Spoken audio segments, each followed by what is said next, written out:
Voudriez-vous survoler une étoile dans l'espace? Beaucoup de gens le voudraient. Mais il y a une distance insondable entre nous et même l'étoile la plus proche.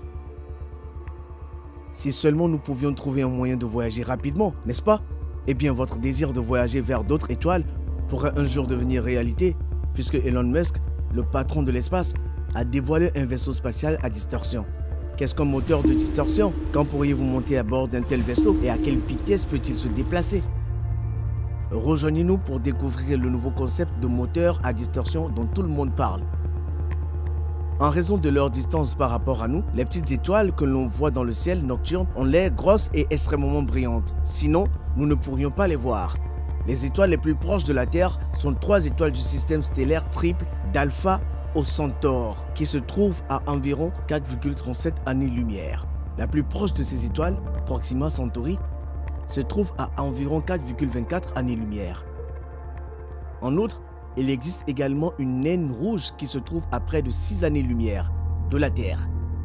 Connue sous le nom d'étoile de Barnard, une année-lumière équivaut à peu près à 5,88 trillions de kilomètres ou 9,46 trillions de kilomètres. Et si vous souhaitez voyager avec l'étoile la plus lointaine visible depuis la Terre, vous devez alors vous rendre à l'étoile Earendel, qui se trouve à environ 12,9 milliards d'années-lumière de nous, soit un nombre effrayant de kilomètres. Malheureusement, vous ne pouvez pas visiter Earendel même si cela était possible, car elle est morte depuis longtemps. L'étoile a existé pendant à peine 1 million d'années, ce qui équivaut à un clin d'œil dans le cosmos. Bien qu'elle soit morte il y a longtemps, sa lumière a voyagé jusqu'à nous depuis lors en raison de la distance considérable et nous ne pouvons qu'observer sa lumière. C'est le problème de l'exploration spatiale. Tout est si loin.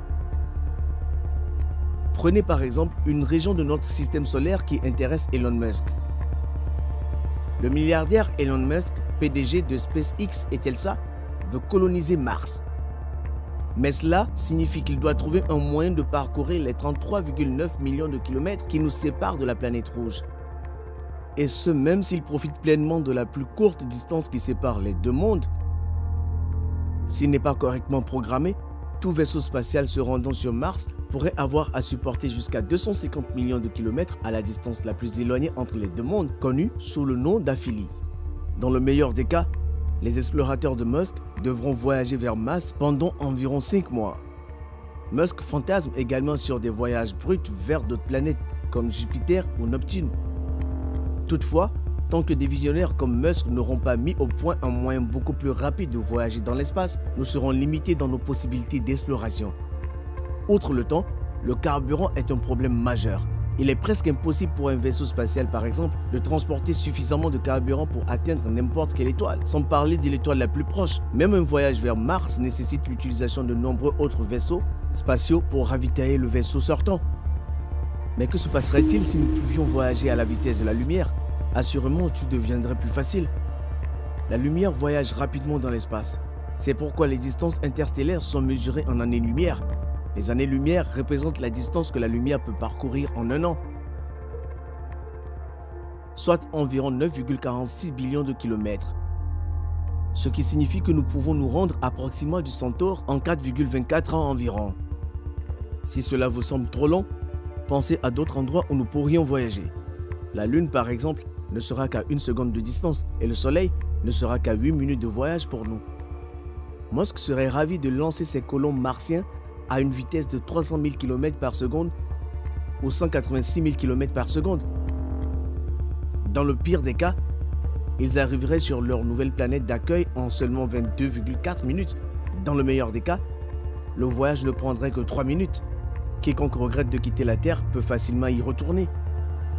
Est-il possible de voyager à la vitesse de la lumière sans être dans le monde fictif des films? Heureusement, grâce à la technologie de la distorsion, la réponse est oui. Mais avant de vous parler des derniers développements de la technologie de la distorsion, qu'est-ce que cela fait de voyager à la vitesse de la lumière? Pour vous préparer à votre premier voyage à la vitesse de la lumière, nous allons rapidement aborder ce à quoi ressemble ce type de voyage. La première chose est que votre concept du temps va changer. L'un des ajustements les plus importants concerne votre perception du temps. Alors qu'il vous faudra peut-être 3 ans pour atteindre la planète de votre choix, le temps aura progressé un peu plus vite sur Terre. Se rendre aux confins de notre système solaire prendra 9 mois, alors qu'un an et demi s'écoulerait sur Terre. Ce différentiel de temps est connu sous le nom de dilatation temporelle et c'est une propriété des voyages spatiaux qui est incluse dans la théorie de la relativité d'Albert Einstein. Selon le MIT Technology Review, si vous laissez votre jumeau sur Terre, il vieillira plus vite que vous. Cependant, la différence d'âge serait déterminée par la vitesse du vaisseau spatial, y compris lorsqu'il accélère et ralentit. La dilatation du temps est également affectée par la gravité et la proximité de l'horloge avec une force gravitationnelle telle que celle d'une planète. Vous devrez également lutter pour votre sécurité lorsque vous voyagerez dans l'espace, car celui-ci n'est pas exactement vide. Vous aurez besoin d'une forme de bouclier pour vous protéger, vous et votre vaisseau spatial, des particules vagabondes qui peuvent aussi se déplacer à peu près à la vitesse de la lumière. Selon la NASA, cette accélération peut se produire de 3 façons. Par des champs électromagnétiques, des explosions magnétiques et des interactions ondes-particules. Ces dernières sont principalement causées par la collision de champs énergétiques et magnétiques. Que verrez-vous si vous voyagez à une vitesse proche de celle de la lumière? Préparez-vous à un changement important de votre champ de vision. Le monde vous apparaîtra à travers une fenêtre en forme de tunnel devant le vaisseau spatial dans lequel vous voyagez. Et les étoiles devant vous apparaîtront bleues. Les étoiles situées derrière vous apparaîtront rouges. Cela est dû au fait que les ondes lumineuses des étoiles situées devant vous se regrouperont et apparaîtront bleues, tandis que les ondes lumineuses des étoiles situées derrière vous s'étaleront et apparaîtront rouges, ce qui entraîne un effet Doppler intense.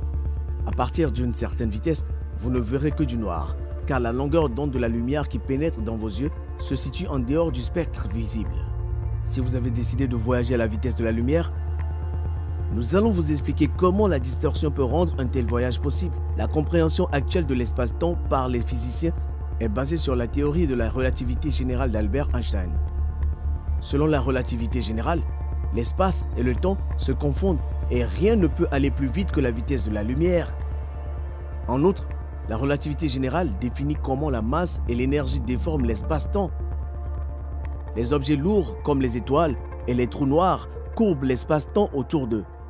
Cette courbure est ce que vous ressentez comme une gravité et c'est pourquoi de nombreux héros de l'espace s'inquiètent de se retrouver bloqués ou de tomber dans un puits de gravité.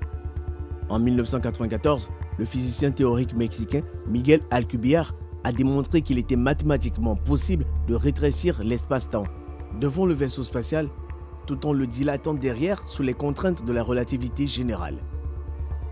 Considérons que la distance entre deux points est de 10 mètres ou 33 mètres. Si vous partez du point A et que vous vous déplacez à la vitesse d'1 mètre par seconde, il vous faudra 10 secondes pour atteindre le point B. Cependant, si vous pouviez d'une manière ou d'une autre comprimer la distance entre vous et le point B, de telle sorte que l'espacement ne soit plus que d'1 mètre, vous seriez en mesure d'atteindre le point B en 1 seconde environ si vous vous déplacez dans l'espace-temps à votre vitesse maximale d'1 mètre par seconde. Comme vous ne voyagez pas plus vite que la lumière dans l'espace qui vous entoure, cette approche ne viole pas les lois de la relativité. Alcubierre a démontré que le moteur de distorsion de Star Trek était théoriquement viable. Malheureusement, l'approche d'Alcubierre consistant à comprimer l'espace-temps a un défaut.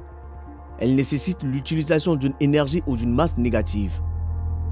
Le moteur de distorsion d'Alcubierre fonctionnerait en enfermant le vaisseau spatial dans une bulle d'espace-temps plat et en courbant l'espace-temps autour de cette bulle pour raccourcir les distances. Un moteur de distorsion nécessiterait une énorme quantité de masse pour créer un déséquilibre entre les particules et les antiparticules afin de générer une énergie négative. Le moteur de distorsion d'Alcubierre exploiterait cette énergie négative pour construire la bulle spatio-temporelle, mais un moteur de distorsion aurait besoin de beaucoup de matière pour générer suffisamment d'énergie négative. Alcubierre a calculé qu'un moteur de distorsion avec une bulle de 100 mètres nécessiterait toute la masse de l'univers observable. Des publications récentes d'Alexei Bobrik et de Gianni Martyr, ainsi que d'Eric Lentz, présentent des méthodes qui rapprochent les moteurs à distorsion de la réalité.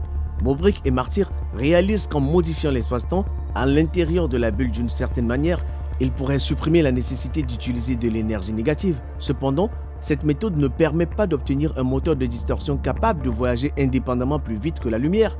Lentz a également présenté une méthode qui ne nécessite pas d'énergie négative. Il a utilisé une approche géométrique différente pour résoudre les équations de la relativité générale et a ainsi découvert qu'un moteur de distorsion ne nécessitait pas d'énergie négative. La bulle serait capable de se déplacer plus vite que la vitesse de la lumière grâce à l'approche de Lens. Faites-nous savoir ce que vous pensez du moteur de distorsion dans la section des commentaires ci-dessous.